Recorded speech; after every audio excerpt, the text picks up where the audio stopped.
Good morning, everyone. It's the end of the week, and typically I come to you at the end of the week to talk about a couple of things that have happened, as well as discuss with you some things that are going on maybe throughout the rest of this month, any of the stuff that we can update residents on.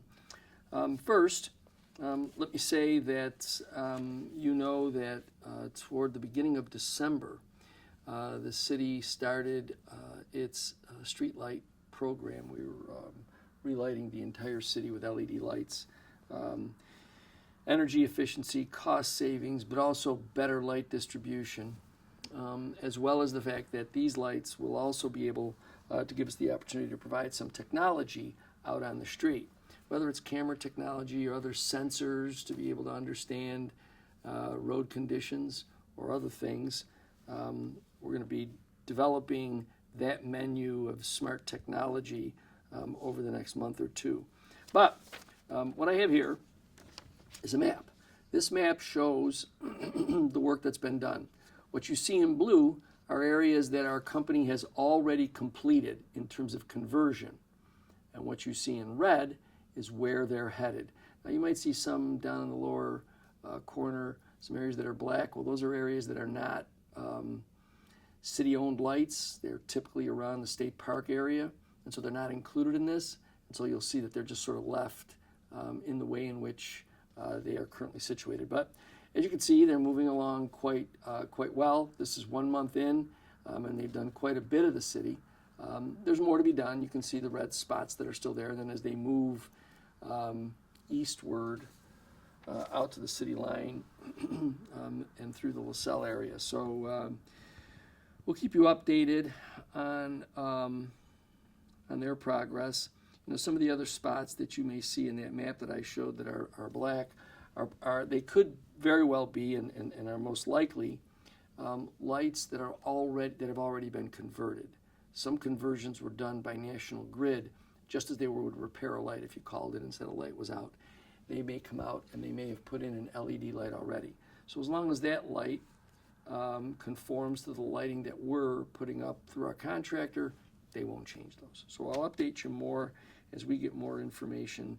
On that. We have gone through all of, as I think I've indicated in the past, we have now entered into contracts for all of the funding of the American Rescue Plan funds. The construction of the animal shelter is moving along, as well as the development of some of the other projects that we are hoping to conclude between now and the coming year and a half. So we're happy to know, to report to you that unlike some of the other communities around us, we've been able to use that money in a way that has improved our infrastructure, improved our fleet for all of our departments, and so really using the funding in a way that it was intended for those communities that received it coming out of the pandemic. In this coming week, I will be heading outside of the city to try and see if I can, again, develop contacts with some of the other communities around the Great Lakes, Pittsburgh, Cleveland, in an effort to talk to their chambers of commerce about business opportunities here in the city of Niagara Falls. You know that this past week it was reported quite widely that we had a bus tour for developers on the Main Street parcels that the Urban Renewal Agency of the city has and will obtain over the course of this month. It was a great tour. We had, I would say, somewhere in the neighborhood of 60 persons sign up for it. And so, somewhere out there just to sort of understand what the project was about. Others, I suspect, were there just as a matter of curiosity. But I also think that there were many, because many of them started conversations with some of our state and county partners, as well as some of our individuals in local government, over projects that they were thinking about. Now remember, what will be sort of one aspect of this is the creation of housing for university students. We want to create a new location for Niagara University students to be housed right here on Main Street and provide some additional vibrancy to that corridor. While it is initially expected that most of that housing would be engaged with Niagara University, certainly we're open to the possibility that perhaps SUNY Niagara would be interested in some housing opportunities because they do have the Culinary Institute downtown.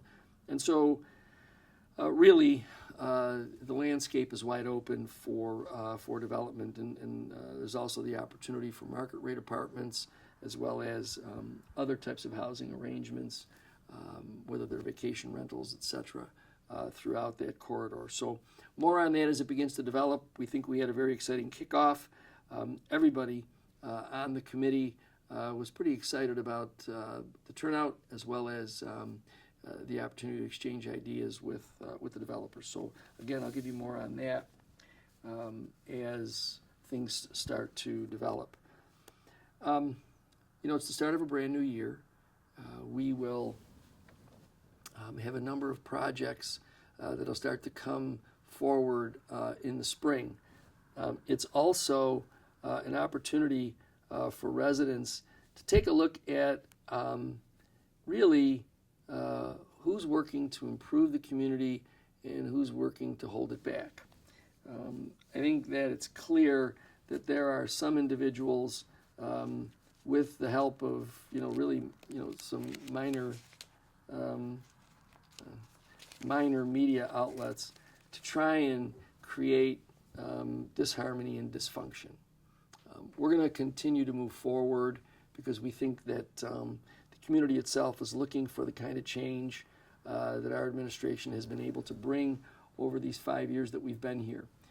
Change that has improved development opportunities, change that has grown some financial stability. That's the kind of change that I think most individuals in our community are happy to embrace. It's unfortunate, and there will always be those who want to try and tear us back. I've shared with you the great news that we've received with regard to the eminent domain project. The fact that NFR actually doesn't even own half of the property. They received a deed that was void from the moment it was delivered to them. So things seem to be lining up well for the city of Niagara Falls.